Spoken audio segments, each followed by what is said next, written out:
Welcome back to Tac Ops. I'm Greg R., Covert Cabal. Today I have Eric again with us, King Neptune. And as a guest today, we have Jeff Bolton. He's a radio talk show host, film producer, keynote speaker, among a whole bunch of other things. But first, before we get to that, I have to give a quick shout out for our sponsor, the Kommando Store. They're an online surplus military store. They have everything from boots to shirts to different snacks, knives, everything you could imagine. Go over there, check them out. It's at commandostore.com. They even have this month's product is the waxy boot. It's a South African Cold War era military boot. So go over there and check that out. Commandostore.com, commando with a K, store.com. And if you use our coupon code at checkout, you'll save 5% for your first order. The coupon code is TACOPS. All lowercase, no space in between that. TACOPS, commandostore.com. All right, now we have, like I said, Jeff Bolton. He made a lot of news recently. He was one of the first people to fly on board and film that B-2 stealth bomber. Thanks for coming on. Hey man, good to be with you guys. It was weird. I'll just tell you, it was weird to be the first person in history to fly as a civilian and film. No one had ever done that before, so it was pretty surreal. Yeah, that was awesome. Right when I think I saw Tyler Ogaway wrote an article about it. As soon as I did that, I didn't even finish reading the article. I jumped right over to the YouTube video to watch it, paused it, went frame by frame, and looked at every single image in that video to go through it and try to get whatever I could out of it. We'll definitely get into that, but first, maybe we can go through a little bit of a brief history of you, in case people don't know. We can go through maybe what you've done, your career. You're a radio talk show host. You've done a million different things. Yeah, I don't know exactly how it worked out. I'm 54 now, but I'm still feel like super young, and I'm in good shape. I better be in good shape. I'm going to go fly the Viper demo in a couple of months and get destroyed by Toro Schmitz, who's the Viper demo pilot. So I better be in shape to keep being able to do this stuff. But yeah, it's been a surreal career for more than 20 years now. I've gotten to deploy and embed in the military and tell their stories. That my central theme for all of these years and all of these things is I love embedding and sharing the stories of people that serve in an unfiltered way back to the American people, because there's so many filters in big media today. I don't want to hear 2.5 minutes of an anchor and 30 seconds of somebody in the field. I want the opposite, right? Oh, yeah. I want to ask the right question and get out of the way. Absolutely. And so that's really driven my career, is simply my desire to tell stories of people that I respect immensely that serve in the military. Awesome. And so you've been everywhere. You've been in Iraq, Afghanistan, Japan. You say Sri Lanka on your website? I'd like to tell you that there was a plan, but there wasn't. I'm not that smart, but I choose not to get killed also, and as you guys know from this business, you have to decide you're not going to be killed and you're not going to take no for an answer. And I ended up in 2003 doing the first live talk radio from Iraq and Afghanistan. Took a radio station on my back basically and kind of hitchhiked my way around the Middle East on Mil-Air with orders from the Pentagon that let me do that, and got to get out there well ahead of what later became kind of a popular tour for talk show hosts in later years. Got to get there first and go out and get in the field. The famous Al Rashid Hotel in Baghdad was just a hangout for gonzo journalists, and I remember going in there and seeing all these dudes in their swanky vests and their perfect cargo pants, and they were all just buying cocktails and basically paying $25 to Iraqi stringers to go out with a camera and get killed. And if they didn't get killed, they got a little more money when they got back. And my whole thing was like, you know what, screw you guys. This is ridiculous. And so I just decided to get as far out in the field as I could. And 20 years later, nobody said no to me. So I tend to go out. I've gone as far as you can possibly go as a civilian in combat theaters and at sea and all over the place. So did that in Afghanistan too. Had some crazy stories from there. Multiple times in Iraq. Then deployed with the Air Force to Sri Lanka after the 2005 tsunami, and was with them embedded for quite a long time, and did the same thing in Japan. Operation Tomodachi was the only civilian journalist inside Sendai with a camera. And you'll remember Sendai is a place where the wave came in and washed over the airport. Yeah. Was on the first airplane in their Marine, actually a Sumo 130, a Marine Corps 130, and we puked out a bunch of relief stuff, put it into 46s, and started flying relief missions up and down the northern coast of Japan. So yeah, those are a few of the things, but have just been great. I've gotten way more than I've given, I feel like. That's awesome. If I could even do 1/10 of what you've done, I would be very happy. So you're also a radio talk show host. What kind of stuff do you cover on your talk show, in case people don't know? Yeah, so I do everything. I can't do politics 100% every day. It gets boring and exhausting after a while. I've had the opportunity over the years to fill in for a lot of the national guys, but they have to talk about the same stuff every day, and I'm just not into that. So what's kind of evolved today is in my career working as a talk show host, I do that part-time, basically only on a fill-in basis anymore. I don't want to be tied down to the gig every day. So I'll work all over the country. I just finished about a 3 or 4 month gig in Philly on a big AM talk station in Morning Drive.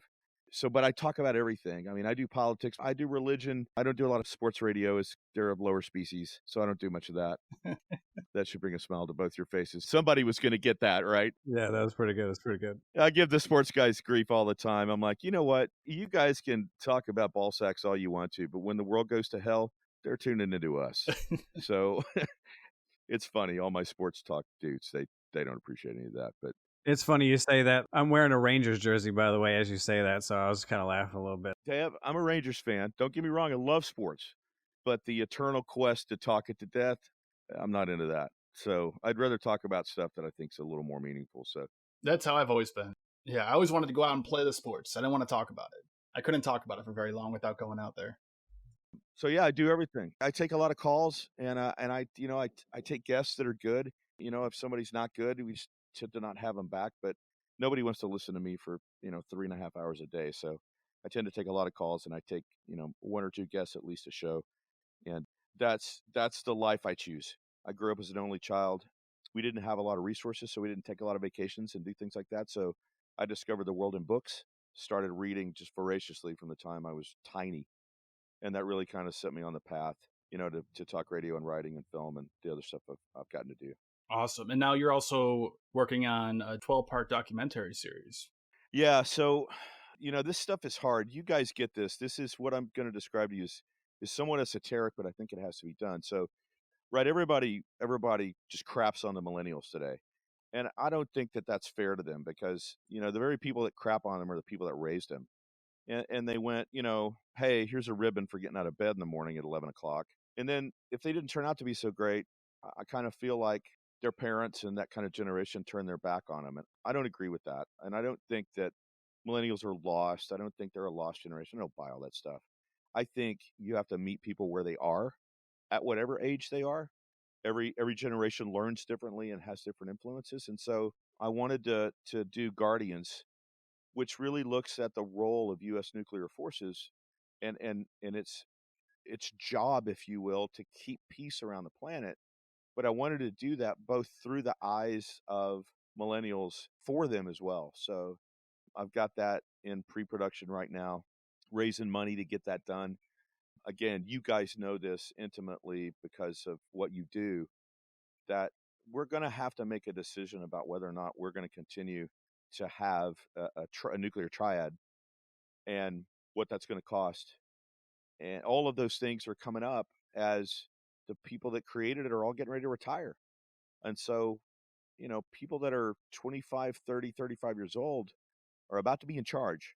And we have spent zero time, absolutely zero time, educating them or even talking to them about our nuclear forces and why they would or would not be necessary. So it's basically my version of Don Quixote. I feel like we owe them that, and so I'm very deep right now raising money to get that series and then some follow-on series made as well. I totally agree with you. The reason I say that is because I think that the military social media program is, oh man, it's garbage at this point. Like, they have nothing.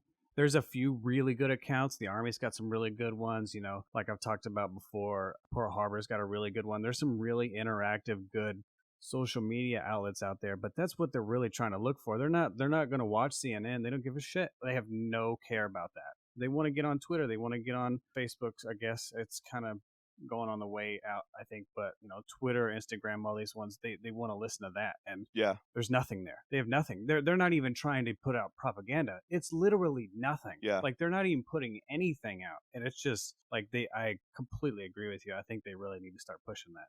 I just think that the military can't reach their own people. And I think if we do what we're doing inside of Guardians, which is to assemble young men and women who are smart and sharp and want to understand our world and what our position, should or should not be in it, and link them up with fantastic filmmakers, and then sit back and watch what they do. I mean, that's part of it. I'm not going to make the movies. I'm a producer, right? I'm not going to direct these films. That is not my job.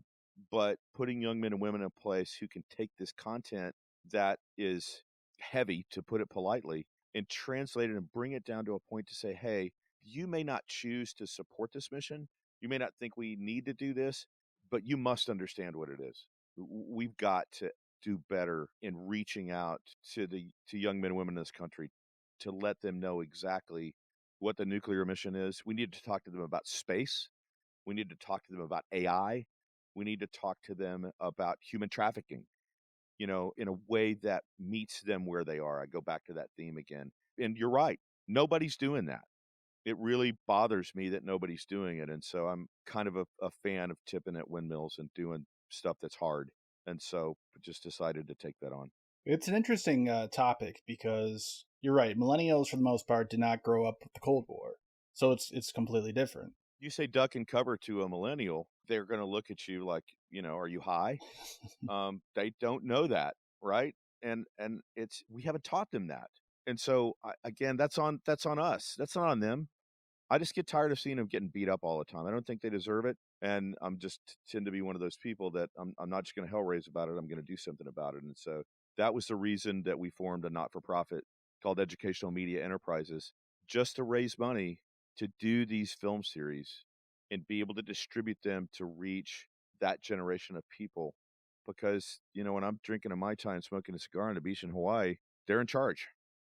And they better understand what they're doing. And it's our job to teach them that. And then they make the decisions. Not there to tell them what to do or support the nuclear mission or don't support or whatever, but they have to understand what it is. And it's our job to teach them that. And that's the big thing with the internet. I know we've talked about it before, but when the internet first came out, everyone thought that it would be this great era of truth. You'd be able to look up any facts you want and know what is right or wrong right away. But it's become an echo chamber where people segregate into their own sections and they only hear what people like them are saying. Right. So it's mostly just going to be presenting all the facts, all the different issues, and letting people decide for themselves. Yeah, and that's exactly what we have to do. It's not my job to create television programs to convince the millennial generation that we should continue the nuclear mission. It's my job to put the right people in place to tell a very even-handed story about what the function is, and then let them decide. I'm not going to do that. I'm not going to be an arbiter of what should and should not be done, because that's not intellectually honest. And that's the part about it that I like the most is we have a lot of voices in the group of folks that I work with who are divergent in a lot of ways and divergent in their thinking. So I just want to see the material, man. You can't find any significant editorial long-form coverage of anything related to the nuclear enterprise since the end of the Cold War. Yeah, not really. We're going back to 1989, right? So we're 20 years on and nobody has done it. I mean, you might see 60 Minutes do a 12-minute piece on a missile boat. Who cares? It's not even real. We're ready at a moment's notice. Nobody cares. You're not going to move the needle. I want to do it in long form and make sure that we've done it with enough mass to give people data to make a decision, to give them knowledge to make a decision. I think people are smart. I think millennials are smart. And I think if you treat them like adults, give them the information they need, they're going to arrive at whatever conclusion they're going to arrive at. Our job is to set the table. And it's kind of nuts, right? Well, as a millennial myself, I do thank you. Well, I mean, look, people look at me all the time and they go, dude, you're out of your mind. No way. You're never going to succeed in this. And that's okay. I mean, I don't mind that. No human ever filmed on a B-2 before either. I've been told no plenty of times in my career and turned around and marched it out and got it done. So I'm not intimidated or bothered by that either. But it's such a Herculean task that most people just freaking melt and go, you know what? I'm not going to keep plowing day after day after day to get this done. And I am going to keep plowing. And we are going to get it done. And when we are done, people are going to go, oh, it's brilliant. Oh my gosh, how did you get it done? By grinding and refusing to be killed. And see, I'll almost kind of disagree with you in the fact that I think you will be successful because in my experience, it's the people that take that unbiased, almost middle view of information, right? You're just trying to get it out there, and it's also the ones that are embedded deep into that whatever program or submarine or you're in with the infantry or whatever it is. Those are the people that get the actual best the best information. So right now, when you go online, when it comes to nuclear weapons, you're gonna come across two options. You're gonna come across non-proliferation, and it's gonna be some wog talking with a PhD about why we should get rid of it. And I completely agree. They're fucking crazy, and we should get rid of them, right? Right. Yeah. But at the same time, if you flip the coin, it's gonna be U.S. Strategic Command showing a missile launch, and it's not necessarily propaganda because we're just showing what we do, but it's 100% deterrence. This is how we protect the world. This is how we stop people from attacking us. And I completely agree with that too. I mean, I've seen it. I've been on a boat. Absolutely. I've been on a ballistic missile submarine. I know. Yep. I've literally hugged those missile tubes, right? It's a crazy power to have that. When you're, I don't know if you guys ever heard this, but when you're a ballistic missile submarine and you're underway and you're fully loaded, you're the 8th most powerful force on the planet, right? Because the only people above you are the 7 other countries, or I think 8 now, but the other 8 countries that have nuclear weapons. And that's just one. And we got multiple ones of them out there. So you're going to get one of the two, but you have to have somebody that's there, unbiased, that's just showing you what's happening, especially on the secret side where you don't get to ride on the submarine. It's not something you can just go do. Right. We need somebody to go do it unbiasedly as kind of a journalist like you did with the B-2. Well, and I mean, to me, that's kind of the point is, would I prefer that the mission continue? Do I believe in it? Do I think it works? Yeah, I do. I mean, look, 1945, no nuclear weapon has been dropped in anger since 1945. We dropped 2 and ended that war. We ended it. So it's the efficacy of it is undeniable. Would I prefer that we do it? Yeah, but it's not going to be my world anymore, man. It's not. And so I just feel like there is some duty, if you will, to make sure that at least we educate people about the task instead of them, to your point, looking at some egghead who wants to take missiles and hammer them into plowshares. And then we find ourselves in a position where we're not strong anymore. That would be my preference. But I also don't think as a producer that it's my right to dictate one part of the story over another. And so I'll tell you both. One of the episodes that makes everybody scratch their heads, and I defend all the time, is one of the episodes of Guardians is we're going to go to, I don't know, Switzerland, I think they are. You have multi-million-dollar organizations that are dedicated to nonproliferation, and they spend huge sums of money trying to convince the rest of the world to get rid of nuclear weapons. Do I agree with their methods? No. Do I agree with their thinking? No. But I'm going to give them a full program to make their point and not cut it in some stupid way. I'm going to give them a full episode of the series to describe, in whatever language or detail they need to, what their position is. I don't think we're credible if we don't do that. Yeah, you should absolutely do that. That's the most important thing. Even going back to watching a 2-minute clip on CNN, anything like that, you just cannot convey enough information. You should go to both sides, get all the viewpoints, every last fact, get the best argument from that side, and then the best argument from the other side, and then let people decide. Exactly. Because there's so much there. I mean, of course, nuclear weapons are extremely dangerous, extremely deadly, and can cause massive destruction, major problems for the world. But at the same time, like you were saying, there hasn't been a World War III. And you could argue that is because we have nuclear weapons and deterrence. I think you could, but and I think the reason that we need to make these shows today is because Putin, I personally think, and this comes from reading and studying and talking to a lot of people in the military, Putin thinks it's possible to win, and it's a broad interpretation of the word win here. He thinks it's possible to win a tactical nuclear war. I believe that to the bottom of my heart. What are we going to do to him? I mean, what are we going to do if he decides he wants 1 or 2 or 3 countries in the Baltics today? What are you going to do about it? What if he uses a low-yield tactical nuclear weapon just one time? What are we going to do? Are we going to fire on them? No. He's going to do just like they did with Ukraine. And he thinks it's possible to use nuclear weapons today and win. And we better be ready for that, and we're not. So Yeah, that's a tough one. it is. And that's why I think we have to get the content out there. And look, it's not easy. I can find people all day long that support keeping the nuclear triad in place. I could probably raise $1 billion if I wanted to for people telling that story. I could also find another $1 billion somewhere for people that say nuclear weapons are idiotic and we shouldn't have them. But my task as a producer to go raise money in a not-for-profit is to get money from both sides and tell the story. And it takes people that actually have vision and character and heart to understand that, because just because you give money to the program doesn't mean you get any influence. Our job is to tell the truth. And I think there's tremendous incentive to do that now, as we are getting past the whack-a-mole of the last 20 years of terrorism and getting back to the rising nation states of Russia and China.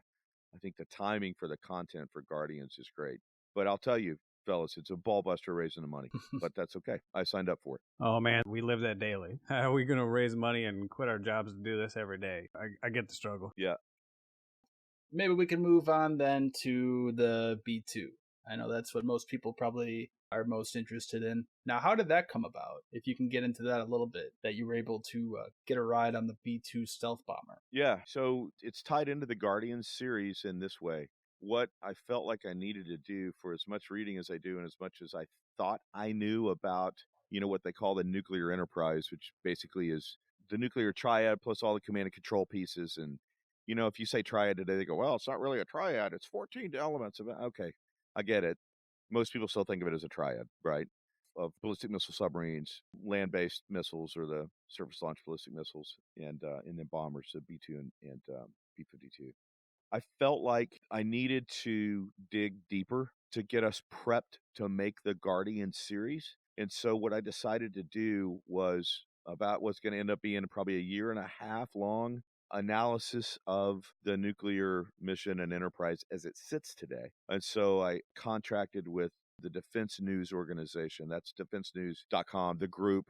They publish Army, Navy, Air Force, Marine Times, C4ISR, Military Times, et cetera. So they're a big, global defense news reporting organization that is under sort of the aegis of the name Defense News. So yeah, they're great. They're great. I contracted with them to produce that content and went into a deep well of relationships in the services and said, look, here's what I want to do. Here's why. And so the reporting that you're seeing right now, and the next piece of that will be the B-52. I flew a wild ass mission in the buff, but I'll tell you about it if we have time to get to it. That's next in another, 4 to 6 weeks, something like that. But I did that. I'm doing this reporting and gathering these experiences and really using it, not just to look at the editorial piece of it and sort of a snapshot in time of where we are in 2019, but I'm also using that content as seed corn for the Guardians episodes, right? It really is informing the way we're going to write the scripts for the Guardians television series that we talked about earlier. So I'm really trying to kill two birds with one stone and going through each significant element of Stratcom and the nuclear enterprise, reporting on that, and then using that knowledge to help us build out Guardians. So that's how the stuff you're beginning to see that started with the B-2, that's the thinking behind the structure of that. So this is just a tip of the iceberg then. Just a little bit of the footage that got released as a teaser. The Defense News guys used, I don't know, maybe 10, 12 minutes of stuff. I don't know. Frankly, I've just been running, just been busy. Wrapped up in B-52 stuff because, we've been on to the next, what's next. But yeah, there's a lot of footage that we haven't even touched. Awesome. I've got guys looking at it and thinking about cutting it and what are you going to do with it? What makes sense? I don't want to waste people's time. I think what we put out was a little bit short for my taste, but if we can't do it really thoughtfully, I don't want to put junk out there. So Defense News, I thought, did a great job with everything we dumped on them. Certainly the most coverage the B-2 has seen maybe ever, right? Because we got so much access that we were able to translate that into a lot of coverage. And there's a lot more in the can that we've just got to figure out what we want to do with. Oh, yeah, I search for this footage all day, every day. I'm always looking for different footage to use for my videos and different clips and inside views. And yeah, there's been nothing like this. So on that level, actually, were there any restrictions they gave? Yeah, well, we've got a lot of requests, obviously around the world from people. The comic ones come from China and Russia. It's funny. I mentioned to you guys about the security dog earlier. I got more than one call from some significant people in the military who are friends of mine. He said, dude, you need to stay squared away and mind your P's and Q's for a while here because, the servers where the stuff is stored, your personal, where you travel internationally, blah, blah, blah. You just need to keep an eye out because you just put yourself on the radar of the two single nations that are the most interested in what you published. Yeah. So, I took that advice. Yeah, that's no joke either. That's true. Yeah, and they called because they were serious about it. I'm not James Bond. They aren't chasing me down to Right. in some sort of a stupid, script. However, I would certainly think twice before traveling to a handful of places in the world right now. Yeah. Because I know dudes that have not been anything like published and stuff like this, connected to the government and military, who've dealt with their espionage efforts from those countries. So it's a thing at some level, just to be smart about it, I guess. Yeah. So did the Air Force give you any restrictions on what you can film, what you can't film? They did not. It was surreal. I'll just tell you that I'm still processing it at some level. It was in every meaningful way absolutely surreal. Imagine, let your mind run free when you find yourself walking to the jet, a jet that we've seen since 1989, cloaked in the most secrecy I guess we can cloak something in. There have been two official pictures of the flight deck released, and one in 89 and one in 96. There's been a couple of unofficial shots out there floating around. Never any video. None. You can't wear smartwatches on board. You can't bring a phone. And to be walking to that beast and getting ready to climb up the ladder, it was otherworldly. And I mean that. It really, really was. So they didn't restrict me. That's incredible. I just have a little desktop model of the B-2 here, and it's just such an incredible aircraft. And you actually board from underneath, right? The ladder drops down from underneath the aircraft, and you climb up into it. Yeah, so I'll try to give this to you visually. I've tried to explain this to a couple people to make this make sense. So if you're walking towards the nose of the jet, face to face, the ladder comes down, right by the nose gear. So if you walk up right underneath the nose of the jet, so we'll use a 360-degree map. So you walk towards the jet, you stop, you turn 90 degrees to your left, and you climb up the ladder. When you climb up the ladder and you stand on the surface of the cabin there, you have this moment and you go, oh, okay, now I get it. And that moment is we've been told that the B-2 has wildly differing accounts of the number of computers it has, but it's a lot. And it's, I don't know, it's a server room. It's the best way I would describe it. And you're looking at that and you're going, okay, now I think I get it. And then you turn another 90 degrees, which has you facing the opposite direction of when you were walking towards a jet. You step forward maybe 4 feet. You grab a towel rack on the panel right under the roof with both hands, 2 towel racks, and you step over the center console and into your seat. And of course, there's 2 people in the jet, left and right seat, sitting side by side, and you both have a stick.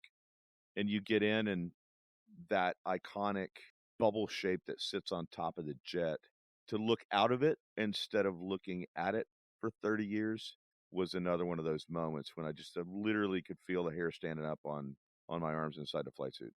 So there's 2 seats there, and then also you've heard the rumors that there's a toilet on board too, right? So I'll settle this one for you because I also did something else that we haven't talked about yet. I flew a 24-hour mission in the sim.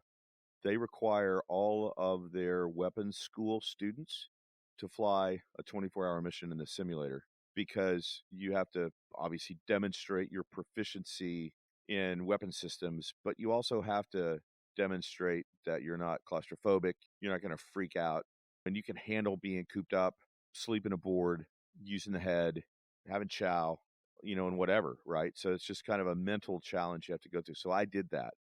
They told me that I'm also the only civilian to ever do that in history, to fly a 24-hour sim. And so the head is a bucket with blue water in it and a seat, not unlike a camping seat. It has no permanent lav facilities at all. Doesn't have a third seat. That's not a thing. There's a whole bunch of rumors that no, there's really there's a gnome in the back in a separate seat that was the original navigation seat back in the late 80s. That's not real. There is a hatch cover where there would have been a third seat that I've seen that would blow off right before that third person would eject. but any mechanism or structure in the jet that I flew was all gone, long gone by then. So when you take that left from the ladder and you go that 4 feet forward, just behind the pilot's seat, pilot and mission commander seats, there's a little patch of bare metal that's about 6 feet wide and about, I don't know, 2.5, 3 feet in depth where you sleep. And they provide you with a kit that you carry on board that's got a blow up mattress or a blow up like something, a floaty like you'd use in a swimming pool. You just mash it with your foot a bunch of times, it blows up, and you roll up your jacket or a pillow if you took one aboard, and you try to rack out with 4 motors underneath you and the end of the world wherever you're flying. So it's pretty nuts. It's funny to think that one of the most technologically advanced, most expensive aircraft in all history, and then they have a bucket there. Yeah, in my case, I was bound and determined not to poop because you just don't want to do that to the other person. When they're trying to fly a mission, yeah, and they hear that noise. Dude, it's bad form. It's bad form. And so I was bound and determined not to poop. I talked to a couple of buddies and a couple of guys in the program, and they go, "Hey, eat this and this and this. It's low residue. You should be fine." So I used piddle packs to urinate instead of using the bucket. So the bucket stayed dry for myself and the pilot that I flew with, both in the flight and the sim, because I just didn't want to be that guy. So I used piddle packs. In the 24-hour mission, I used a lot of piddle packs because you got to manage your energy level. You could do that, with Go Pills or Red Bull or Spark or, whatever your drug of choice is for energy. Obviously, the military guys are using Go Pills. I'm a civilian, so I wasn't going to use Go Pills, but I wanted to make sure in both the flight itself and the sim that I wasn't nodding off or being stupid. So I pounded down, a couple of Red Bulls along the way to make sure I was good to go. So I filled up a fair number of piddle packs and got rid of all that when we were done. Man, you guys should donate to the Navy because I know a lot of guys. So I'm not gonna give secrets away, but there are areas on a submarine where you cannot pee. Like there are certain watch stations where there's nowhere for you to go. Like if you're watching the reactor, you have to sit in front of a panel. Right. If you're a sonar operator, you have to sit in front of a panel. You can't just walk away from it. Then you're not on watch anymore. So you have to have somebody relieve you. And I've seen people, not necessarily like in sonar, but I've seen people who have roving watches that they can't use a restroom where they'll shit in a trash can. They'll find a spot. I mean, I hate to say it, but it is. You guys should definitely donate that to the Navy because we don't have anything like piddle packs. Doing this podcast, this is the first time I've really been engaged with people who are in aircraft, and I've heard that a few times now. And I think that's pretty spectacular. You should share that information with some other branches. I got them in my flight bag now, and I take them wherever I go. Whatever I'm going to go fly or do. I'm going to take them on the submarine now, brother. Let me tell you, you just changed my life right there because, assuming we continue to track the way we're tracking, we're going to be on a missile boat for some time this fall. So I'll just take the piddle packs along in case I get stuck somewhere. Oh yeah, definitely. If you need an escort, let me know. I'll definitely go on the way with you. It'd be a fun time. I can show you around there. Yeah, those sort of practical things that you have to do in the B-2 are, you have to think about them a little bit, but the bigger task becomes once you get past things that normal humans think about, then you get into the TTP, to the tactics, techniques, and procedures of flying the jet, flying what's been publicly identified as the blue line to put the jet in the best possible position to evade radar. And the other thing I think about that is it's a one-person jet, right? So I've said this, and I mean it, and I'm not being self-effacing here in any way, but I'm a sack of potatoes in the right seat, right? Guy flying the left seat, Wolf Anderson. Wolf is obviously a highly accomplished dude to be in that community. Who wants to be the guy picked to fly a guy like me? I mean, they're like, hey, got some good news and bad news. Hey, good news is you get to have fun on a flight for one time in your life. Bad news is you got to fly this dude and he's a civilian. And I'm struck by the fact that we have what now for the jets that get rebuilt, they go back to Palmdale and they rebuild them every 7 to 10 years, strip them down, strip the computers out, start over, hand them back. So they're all going through those upgrades. But here's an airplane basically operated by a single individual. You do not need the other person. And when you think about a $3 billion national asset that's operated by a single individual in a pinch, 2 on a good day, that's just nuts. You think about that. It was funny because the day before we flew the mission, we got in the sim and basically flew the mission in the sim before we flew. We were going to go fly the next day. And so we flew it, and we were coming back, and he goes, "Hey man, why don't you land the jet?" And I said, "Okay, sure." So I'm a student pilot. I stay a student pilot on purpose because people tell you more stuff if they presume you don't know what you're doing. So when I stop flying one of these days in the military, then I'll go get my private license because I've got enough hours to do it. But he goes, "Okay, it's your jet." And he goes, "Hey, I'm going to give you a few things to think about on final and just get us safe on the ground."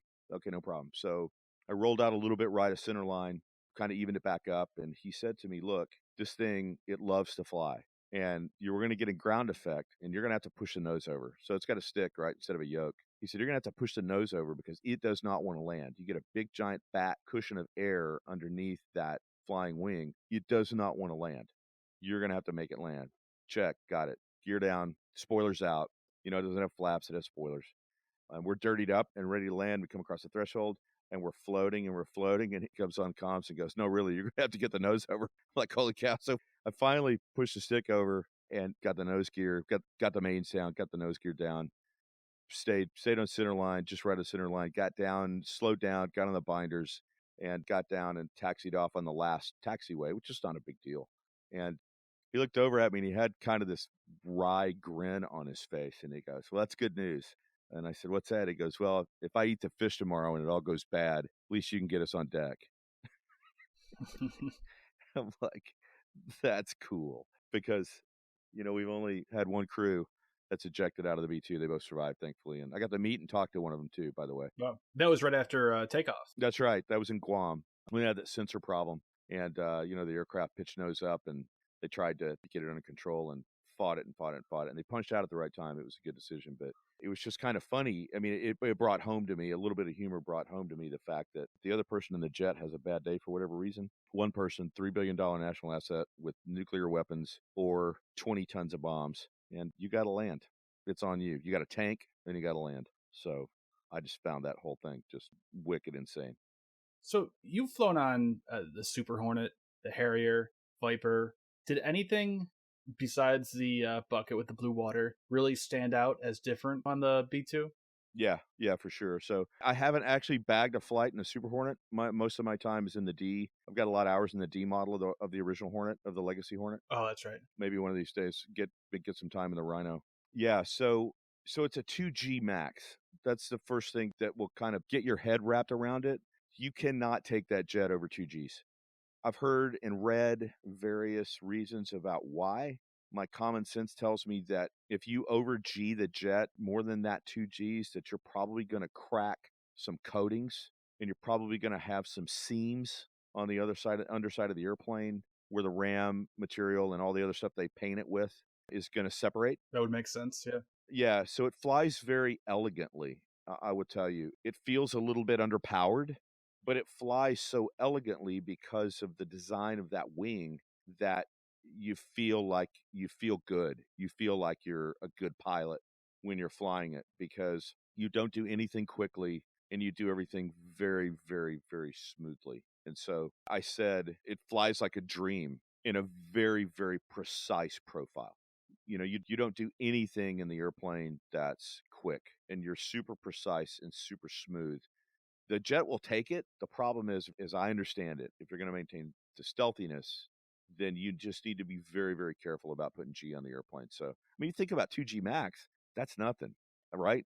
Yeah. One more than us sitting in our seats. But you can rage around in the Hornet or the Harrier or the Viper at, they G limit the Hornets today, I think, to 7.5 or so. I've done 9+ in the Viper, the boatload in the Harrier. I don't remember what it was. But in that thing, in the B-2, it just flies very elegantly and very smoothly, would be the best description I would give you. Yeah, I always imagined it to be like a Cadillac because if you want it to be stealthy, for one, you got to have that straight line on the front so you have that low radar cross section. But at the same time, the thing's not designed to fight. It's like a ballistic missile submarine.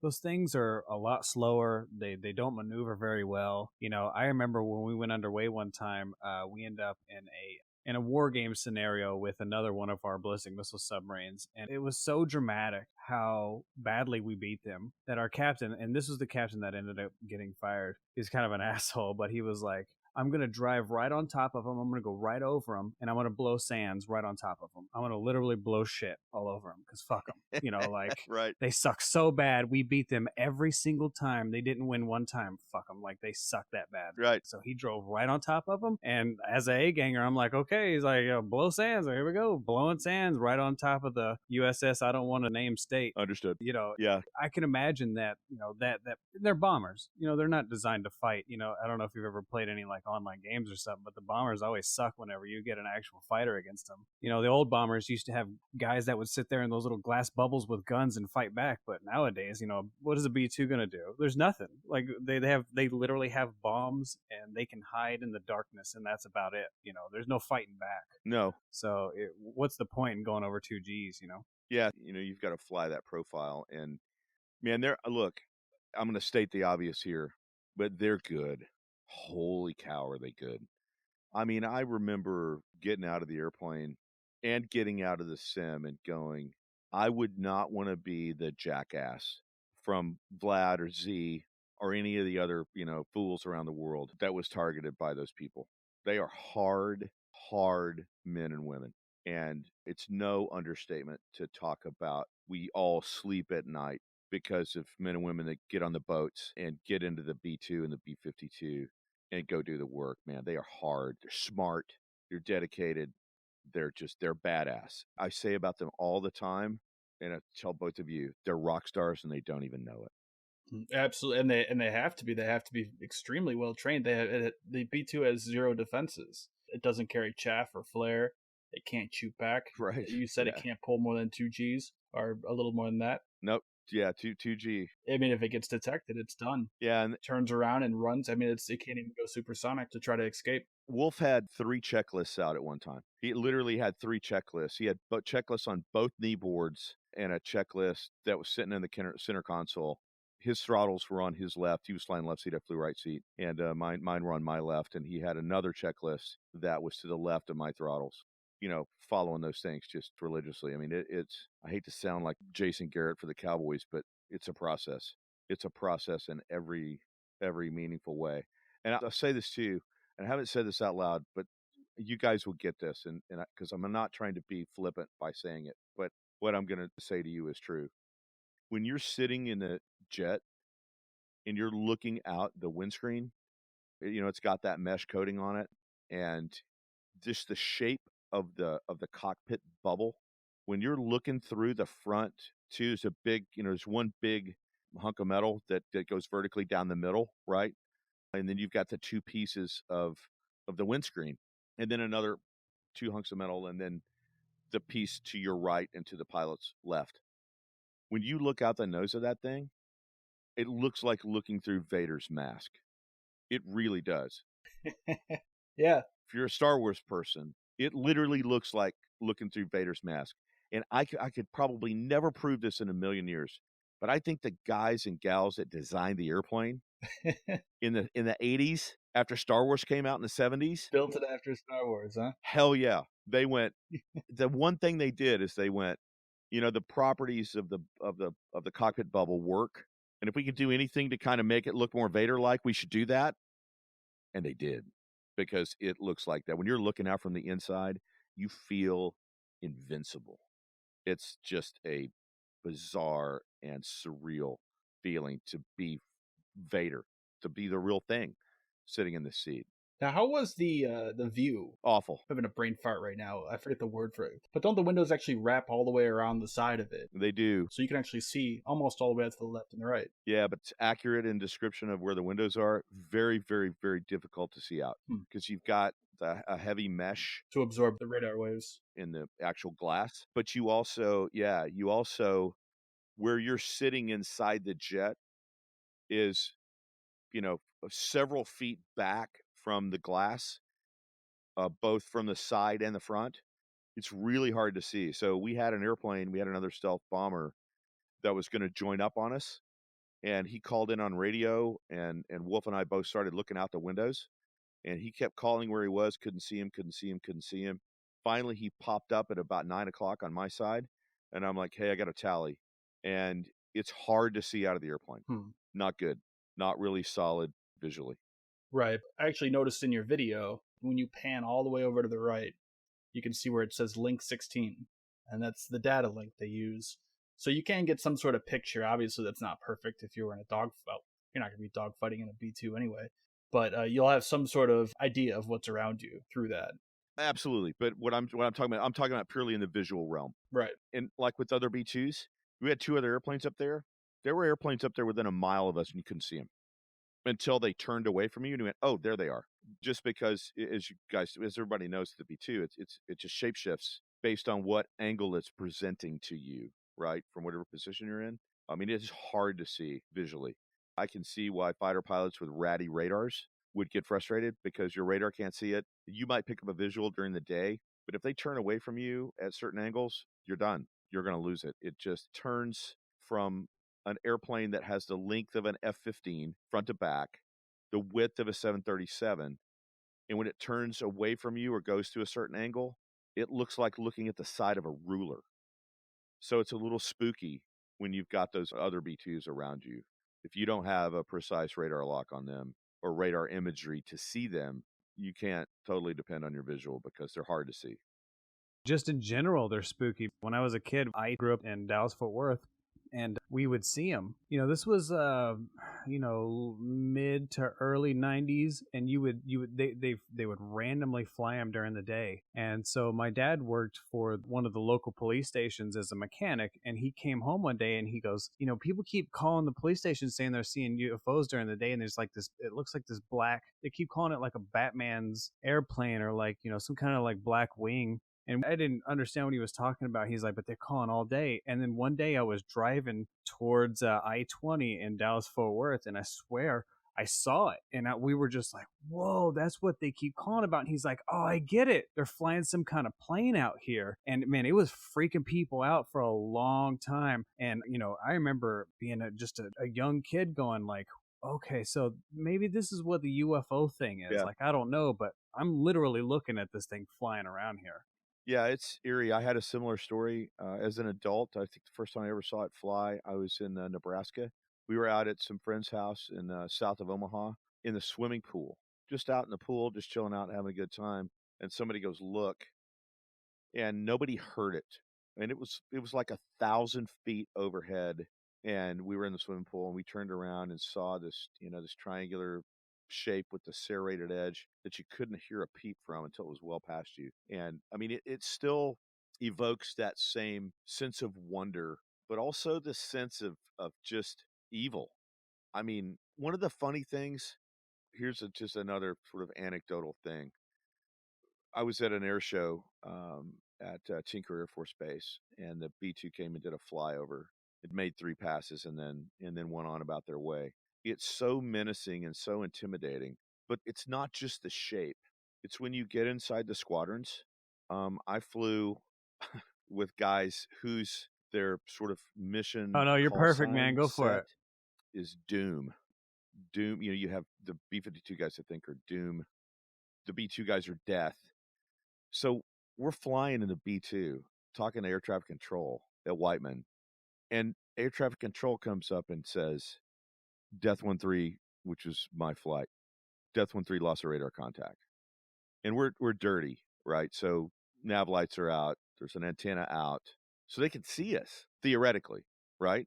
We're not cleaned up to penetrate, right? So you've heard about the button, PEN, Papa Echo Niner, Yes. PEN. Yep. There's a PEN button, size of the tip of your finger, of your index finger, on the dashboard. I've heard about this, yeah. And when you want to clean up to go to combat, right? Yeah, you hit the pen button. So we were dirty because we were finding a tanker, and we had T-38s doing chase, filming us. We had the other B-2s. So we wanted to be dirty. But we're some distance that I don't know what it was precisely, but it took me a few times to realize what I was hearing in my helmet. And it was a voice of a female air traffic controller that would just, in this monotonous way, say, Death 1-3 lost of radar contact. And then you would hear later, when we turned some certain direction, Death 1-3 radar contact acquired. And then we'd go along, we'd do our deal, Death 1-3 lost of radar contact. And then Death 1-3 acquired. And I thought to myself, we're trying to be seen. and our own radars aren't seeing us. Yeah, so part of the stealth is just its shape. Yeah, it's just imagine how menacing that is. If you're sitting in another country, you decide that you're going to screw with us, and we decide we're going to kill you, conventionally or with a nuclear weapon, and you're never going to know. You're never going to know because that thing is so good at what it does. And I know there's a lot of discussion these days about the advances in radar, and we all know the history, right? If the arms race is that radar gets better, airplane gets better, radar gets better, airplane gets better. You know, there's a robust discussion today about Gen 6 fighters. Thank God we're getting to that. It was just, again, one of those things that brought home to me how menacing it truly is. And they embrace, their entire culture embraces that menacing, I don't know, fabric of the airplane. I mean, when I go to my office, I have a lanyard, and I feel kind of a little bit, I don't know, a little bit strange wearing it, but it's just so stinking cool that I put my office keys on it because I'm absent-minded. I can't find my keys or my phone all the time.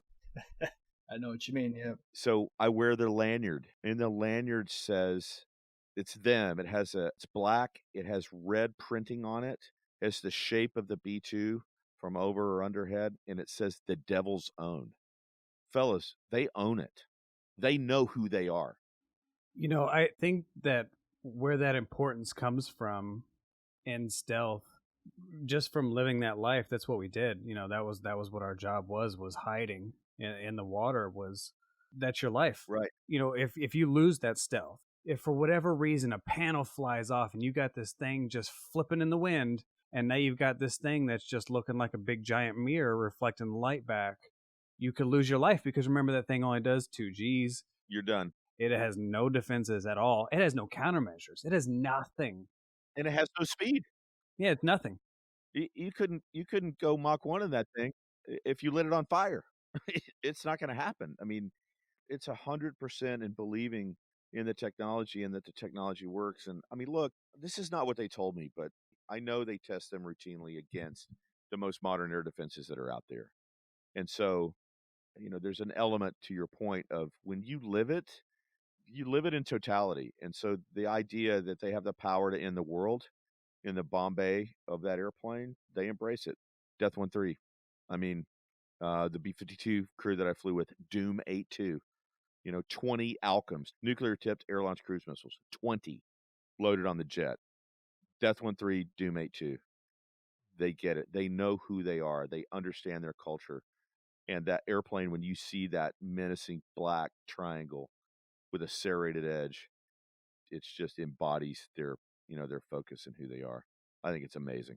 Yeah, and most people won't see it, and that's why they know that it's all tied into that stealth. You know, like submarines can get within coastal distance. That's kind of their deal now. They're gonna hide right under the fucking shoreline, and they're gonna drop off, insert special ops, and they're gonna go on your shoreline. You know, all the recent D-Day stuff that we've seen, right? It all started with the X-23 and the X-type submarines dropping off special ops so they could go on the shoreline and figure out what the beach is set up like, what the sand is like. How many people can they get on the beach? Right. You know, can these types of machines do this? And then those guys would swim back out and they get back on the submarine and go back home. Yeah, I mean, stealth it's your life. It is literally your life. And I think that's why a lot of submariners show off their dolphins as much as they do, is because And they should. we tie our life into that thing. Absolutely. You earn your wings, and sure, your wings will hold you up out of the air, and there should really be a stealth type wings, you know, like we have a submarine type of naval warfare pin. That's why it's so important, is because your whole entire life is tied up into that. You know, will the active sonar bounce off us and not hit us? God, I hope not. You know, is some asshole not going to drop a toilet seat? Right. Because when you're underway and you're ultra quiet, you have to tie up the toilet seats, because if you drop the toilet seat, it's going to hit the bowl and it's going to bounce through the pipes and it's going to go out into the ocean and somebody's going to hear it. Yeah. They don't just live their life around it. They literally have to shit around. That's right. Yeah. You know, stealth. You know, they have to live everything around. It's a fascinating culture. It really is, and it's part of what I want to see us translate into Guardians. Again, I think we meet people where they are and just simply put out for them what these stories are. and who the people are like you that have done this mission and the people that are doing it today, then we've done our job. They are amazing, and they inspire me just to keep driving and keep pushing every day. I mean, I've said many times, I've seen the bad side, I've seen the combat side, I've seen the death side. I've had the honor to be asked by parents to help put their young men into the ground. And every time I go deploy as a civilian, I come back, I'm a better man, I'm a better father, I'm a better husband. I mean, I'm better in every way for having been around the people that choose to do this. And that's what keeps just driving me and pushing me to tell these stories, because the jet doesn't love you back. The submarine, the boat doesn't love you back. No, it doesn't. But the bonds that you see between these people that do these things are just extraordinary. Yeah, so I mean, I think that was the really important part of Dolphins that I talked about before, was that, if you talk to a surface guy or a guy who's like a pilot or anything, like their warfare pins, they don't mean as much, because I think that type of thing to them doesn't resonate as much. And the reason that the Dolphins are so important is because we resonate our life into that stealth. And I think that's what's really important about the B-2 and the people who dedicate their lives to that thing, is that the stealth keeps them alive. Yeah, I think with regard to the Dolphins too, to if I could hit that, and I've not. I was scheduled to do an embark on a missile boat a couple years ago, and as you guys both know from the business, it's not consistent. Stuff gets canceled all the time. Needs of the service. It's hard to do, right? It's really hard to do the mission every day. It's also hard if you're a civilian like me and you're trying to access all that. You got to be what the Marines would call semper gumby, right? You just got to be flexible all the time. So I was getting ready to do a missile embark. We shipped a bunch of equipment and some steaks and some tomahawk steaks. I don't know how many are in that crew. Seems like we sent a couple hundred, and then we got canked because of a hurricane. Right, we couldn't get on the tug to get out to where they were going to pick us up, so canked and done. And I haven't gone back again since. I've spent a lifetime reading about submarine missions, what it takes to earn your Dolphins. I mean, it's the real deal. I have mad, mad, mad respect for you for doing that, and I know what it means. That's one of the fun things for me at my age is I get mashed in with, 4-star generals, but the really fun stuff is getting down to senior enlisted guys and NCOs and youngsters and seeing how they're grinding out the work and doing what they do and doing things like earning their Dolphins. Stealth is a part of your life. Secrecy is a part of your life. It's the stock in trade. And what's so great about it to me is it's totally antithetical to the world we live in, right? Because you're Kim Kardashian and you manage to hang, and I don't know her personally, and so I'm not trying to pick on her, but, she hangs another 5 pounds on that ass. That makes news. But that's not real to the people that I know and whose stories I get to tell. What's real is seeing somebody getting a little weepy when they get their Dolphins. You know what I mean? Because you've earned it. They don't give those away. You're not a chucklehead civilian on board that they give an honorary set of Dolphins to. No, never. You would besmirch the honor of what it means to have those Dolphins. Right, you can go buy an ass. Yeah, you can't buy the Dolphins. I think a lot of guys, including myself, while I was going through the program, trying to get my Dolphins, was like, whatever. Like, this is just some bullshit, and it is what it is.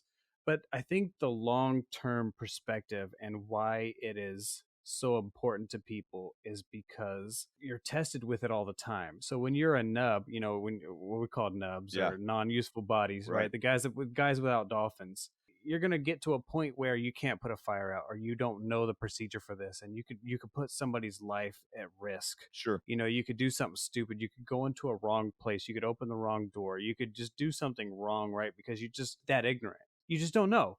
And it's not anything against you. Right. You just haven't been here long enough for us to train you and for us to expect you to not do something to put somebody else's life at risk. But at this point, you can do that. And I've told stories in the past, and I was talking to Captain Ramsey about it, where, we had a guy who just walked into the engine room and saw some kind of steam coming off of something and called out a steamline rupture. And at that point, it was one of the few times I thought I was going to die.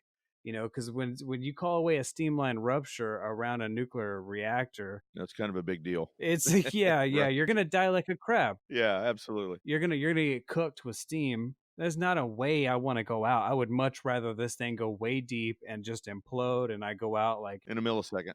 I don't want to cook. I don't want to cook to death. This is not something I want to do. So it's that constant repetitive notion that you're in that environment and you're constantly testing those dolphins. I think that's where the long-term value of those things come from. Because if you get an ESWAS, right, if you get the surface version of dolphins, it's not an easy thing to do, and you have to go through this long, arduous process to do it, and you have to learn a lot. It's not necessarily a whole lot different from dolphins. The thing is that after you get it, you can just not do anything and just be a messenger and just kind of walk around. Like, you're not constantly tested with your life, because if you're a carrier, you're a floating palace. You're going to be, you're hopefully the last target. You're not the first target, which you probably are going to be in reality, but you have to constantly test those things. And it's the same thing with stealth, and the fact that, especially with airplanes and submarines, you don't get a second chance. Once you lose that stealth, yeah, you're done. Once that value of that dolphins is over, you lost. Like, you have nothing. Like, you're gonna lose. You're a ninja wearing a fluorescent suit. You're wearing a traffic cone. You're just gonna reflect. Everybody's gonna see you, and you're gonna look like a stupid ass, and everybody's gonna take you out. So it's really important to hold those values and stuff. So yeah, totally agree. And it's neat for me to see that as an observer, right? Because that's all I do. I don't wear the cloth of our nation. That's not what I do. Quick story that I think might add to your point that I would tell you guys. And I'll tell the story, privately, because it's an super emotional story for me. And so if I can tell it to you without turning into a hot mess here, then it'll be something that has really mattered in my life. So I was an only adopted child, ended up being a fantastic high school athlete, and had a chance to go to all the academies, recruited by 100-something schools or whatever to play football. And my dad sat me down and he said, "Hey, you're not ready. You're not ready for the academies. You're not ready for that." And I really was upset with him for a long time until I realized he was absolutely right.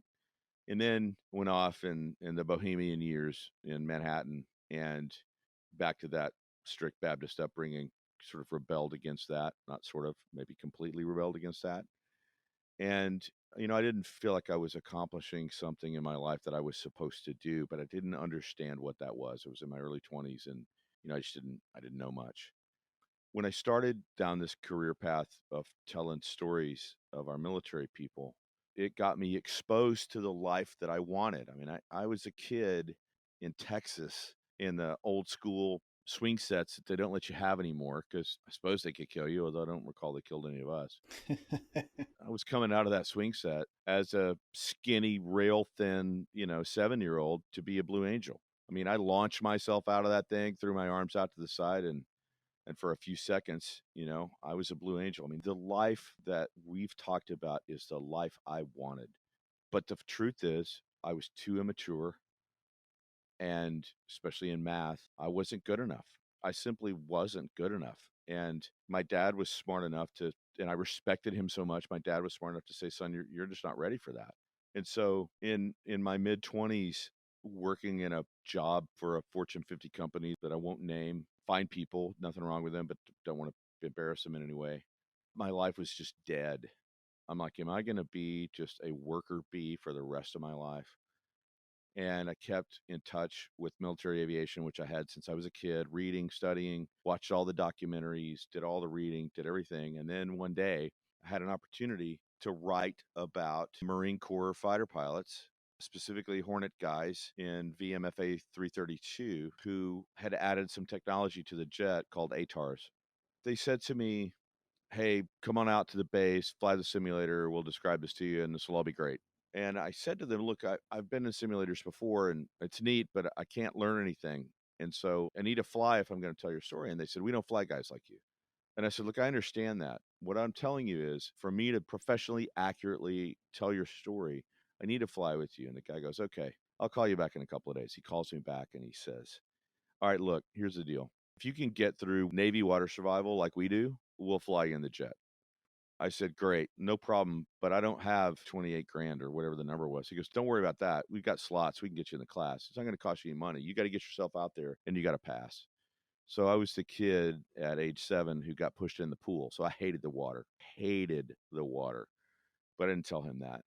So I found a swim instructor, a former Army swim instructor, to teach me to swim as an adult before I went to water survival. I got to water survival with all those freaking sculpted Navy SEAL dudes that are training up for their next BUDS class who are teaching those classes. And they're like, hey, sir, 3 of your strokes are okay, but you're going to have to relearn the 4th one. I don't know where you learned that, but it sucks. And I somehow passed water survival. And then I took my first flight in the Hornet, 2 back-to-back hops, puked my guts out twice, lost 8 pounds, and showed up at a change of command event that night. And I had kept working in the jet the entire time. I kept working and working and working. I'm like, I'm not going to be that guy. So I got my photography done. I got everything done. I showed up that night. And the MAG 31 CO said, I got to edit this. He said in very colorful language, you did an amazing job today. You got sick, but you stayed tactical. You got your work done. We got huge respect for that. You got to go to the boat. Here I am again as a civilian. They don't fly civilians to the boat. And so they started working on it. And then I got a call one day, hey, you're going to fly to the boat. Get ready to fly the boat. And the admiral of the embarked aircraft carrier, his aide calls in and gave us a quote from the admiral. I'm not going to have an effing civilian in an effing tactical jet in an effing ejection seat around my effing aircraft carrier. No. And I'd been working on this for a couple years. So I said, okay, got it. And the aide said, call us back in 3 months to the day and we'll get this done. 3 months later, I find myself at 28,000 feet, spiraling down in the Marshall to land on the boat. Landed on the boat as a civilian in the back of the Hornet, got out, did my job with the crew, did all the things we did to make the film America's Marine Aviators, which it's on Prime if you want to see it.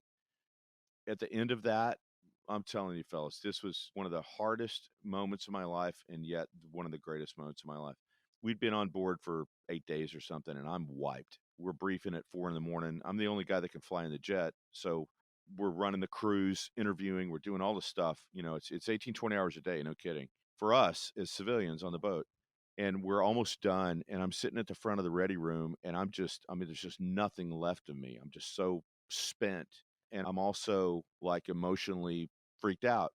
And this is why they give submarine commanders command, and the reason they give fighter squadron skippers command of a squadron. Colonel Ray Dom, call sign Squeeze, comes over and he sits down next to me. He had been incredibly gracious, as the entire squadron was, because they had to fly slow. Making TV is awful, especially for fighter pilots. And so we'd worn them out, we'd wrung them out, which is where I got my call sign from. PITA, pain in the T-bolt's ass, PITTA. And that stuck with me for all these years. Anybody I know in the military just only knows me by PITA because I'm such a pain in the ass that I keep moving. Squeeze sits down next to me, and I'm sitting there. I'm in my flight suit. I'm an adult, and I got my head down, and he goes, "Hey, how you doing?" And I said, sir, I got to tell you, I'm not doing that great. And he said, how come? What's going on? And I said, man, this is my life, and I missed it. I missed it. This is what I was supposed to be doing with my life. This life in the ready room, not flying the jet, but doing what you have to do to defend this country, to long hours, the suck, all this sort of stuff. And I missed it. And now I'm here and I realize, and it's just crushing my soul. This is the life that I wanted to live, and I missed it. And again, there's a reason they're skippers. And he looked at me and he goes, I can see why you might feel that way. But I'll also say this. I've flown with you personally. You're tactical. The other guys have flown with you. Not only no complaints, but you're squared away in the jet. You take care of your business. But what you don't understand is I got plenty of those people. I got plenty of Hornet pilots. He said, I could make you a Hornet pilot. He said, you'd be just fine. You could fit in the squadron. You can fly the airplane. You could be tactical. I could teach you all that stuff. He said, but what you don't understand is there's only one of you. He said, in my entire career, and he was an old F4 guy who transitioned to Hornets, and he said, in my entire career, we've never had anybody aboard like you who takes our risk and who came to tell our stories and to tell the world what we do, because we can't tell our own stories. We want our wives and children to know what we do. We want our parents to know what we do. And nobody really cares about Marine Corps pilots. And you're the first dude that's ever come aboard that's done this. At that moment, I went through this, super a transition of the life I thought I was going to have is not the life I was supposed to have, and it didn't really matter very much. But when Squeeze Dom said that to me, he said, "Look, there's only one of you. So go tell our story, keep being who you are, and don't be embarrassed about not serving because you are serving. You're doing it in a radically different way that none of us could ever do. So keep pressing." And that was 20 years ago. And that utterly changed the course of my life.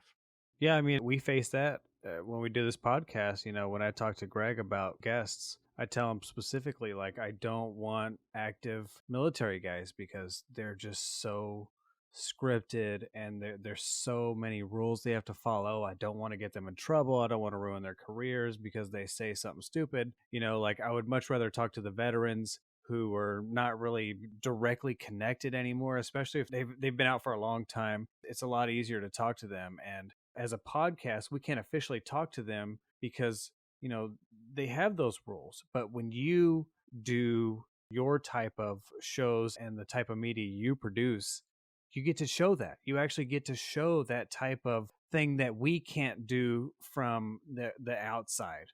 You have to have those people that are embedded, like I talked about before. You have to have those people that have the permission, but still have that first world, freedom of press type of, just let them talk, let them kind of vent. They are military, but they're going to give you a little bit of wiggle room. And we need those people. And it is super important that you don't serve. Yeah. Sometimes I hate to say it because when you do serve, you're given that clearance, right? I was given a clearance. Sure. So when it comes to me talking about 688I type of information, I tend to shy away from it.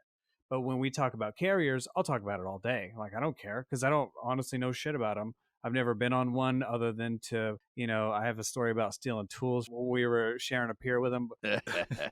Of course you do. And you should have that story. But it is important to have those people that aren't connected that we can put in and give them this unbiased, you've never had a clearance. We've never directly trained you on this type of technology that nobody else is ever supposed to know about. You have this clear view where you can go in, get a nice view that is open, and it is a little bit more secret. Like, most people don't get to just go walk on a stealth bomber and just check out the dashboard, like you did, but you did. And we need that. And you got that because you didn't serve. And we do need that. We need those people to not serve and to be the journalists that stay on the outside and be nerds. Greg is another one. He never served, but when it comes to overall knowledge of the military, I bet he beats me. And I fucking served for a long time, and I'm a nerd myself. Yeah. But I'm willing to bet you he knows more about it than me because he just is a fucking nerd and he really loves this shit. So it is important to have those guys, and I completely agree. So you know what? Squeeze did something for me that I didn't fully understand at the time. All I knew at the time is that I had this huge burden lifted from me because I didn't serve in uniform. When Squeeze said those things to me, he lifted 10 tons off of my spirit. And in the time since then, I have spent not every waking moment, but the vast, vast majority of them to honor the gift he gave me, which is, hey, you're not wearing the uniform, but you are serving because you're telling the stories of who we are that we can't tell ourselves. And that's the theme and the thread of this 20 years that we're talking about. Why does a guy like me get an opportunity to fly and film aboard the stealth bomber and be the first person in history to get to film aboard? Brothers, I don't take that as some sort of BS I'm going to get a free cocktail for. I take it with the seriousness that it deserves, and it's incumbent upon me to make sure that I'm telling those stories in the most truthful way that I can. So I don't take any of that for granted, right? The Squeeze lifted that weight off me, but it didn't mean that I was supposed to somehow be, okay, well, I'm good now. It was just the opposite. It ignited a freaking Saturn V in me to be able to go all over this planet embedded with our military people and be able to sit down with them in the most gentle way possible with a microphone and be able to say, hey, where are you from? What do your parents think about what you do? Tell me about the guys and gals you serve with. That's made, if I have any legacy, and I'm not God's gift to anything, if I have any legacy, I've stayed true to that. I've kept my word, and that is a huge thing for me. Moving forward, there's a lot more to go. I mean, we've got B-52, Doomsday Jet, missile field, missile boat in this process. Gone through a lot of other processes and a lot of other stories, but there's a long road to go in this. And I would like to believe it's because I've kept my word over 20 years. I'm not God's gift to anything, but I comport well. I keep my word. I'm respectful. I'm thoughtful, and I deliver what I say I'm going to deliver. And Squeeze Dom gave me that chance, and I'm eternally will be forever grateful to him for giving me that. That's why they're skippers. They don't give that job to anybody. You know what I mean? I'm a civilian. He shouldn't have given two cares about me, but he sees me, with my head in my lap, sitting in the front of the ready room, and he just does what skippers do. Super, super powerful for me. But that's the reason the B-2 flight happened. Squeeze Dom is the reason the B-2 flight happened, because he gave me that gift of a mission and a life that I didn't know I was going to live. That's awesome. Well, if there's nothing else, I think that's a good time to wrap it up. Thank you so much for coming on. That was a lot of fun. Is there any other questions you want to ask while we still have them on here, Eric? No, I think I'm good, man. It was awesome, and I couldn't ask for better. I hope so, because, guys, I'm not kidding you. I don't get out much. And I'm not saying like I'm so cool that I never get out. You don't get out much. You're all over Japan and Iraq, Afghanistan, B-2 bombers, B-52. Why not? Yeah. No, I know what you mean, though. I know what you mean. Yes. Yeah, but I mean, like in real life, you know what I mean? I just don't. I just don't. I got this little tiny window in here. So right now, I was supposed to be flying the Doomsday Jet, like right now, but because of some operational issues, that got canked and pushed to the right. And I found myself for the first time in months and months and months since the B-2 flight, I actually had 7 work days at home, which I haven't had all year. And that's why when the timing of this thing came up to get to be able to talk to you guys, I was both relieved. And I mean, I've had this B-2 story inside of me, for all this time, and haven't been able to tell it to anybody outside of what was it like? You know what I mean? Outside of one question, like you're standing getting a burrito. Right. I haven't even talked to my own wife or family or my closest friends in the way I've gotten to talk to you tonight. So I really do appreciate you guys setting this up and making this happen. And it was my honor to be with you and get to just chat about stuff that we all love and enjoy. Yeah. See, we're like military therapists. You're here to vent us your stories, and I'm okay with that, because we're gonna help share the therapy with everybody else. Right on. Well, there's plenty more where that came from. So I really am. I appreciate you guys. I'm grateful to you just for the chance to spend some time with you. It was good for me. I don't know if it's cathartic or good or bad. I just hope I was able to just give you a window into it, because I'm just a dude. I'm not some freaking rock star. I'm not some social media darling or any of that stuff. I'm just a grinder, man. I grind to get to be with those people so I can talk about them. And that's it. That's all I got. It's good. It's really good. That was an awesome conversation. I loved it. All right. Well, that wraps it up for this episode. Thanks for listening. Tech Ops is owned and operated by hosts Eric M. and Greg R. Copyright 2019. Music by Kevin MacLeod. Twisted. Creative Commons 3.0.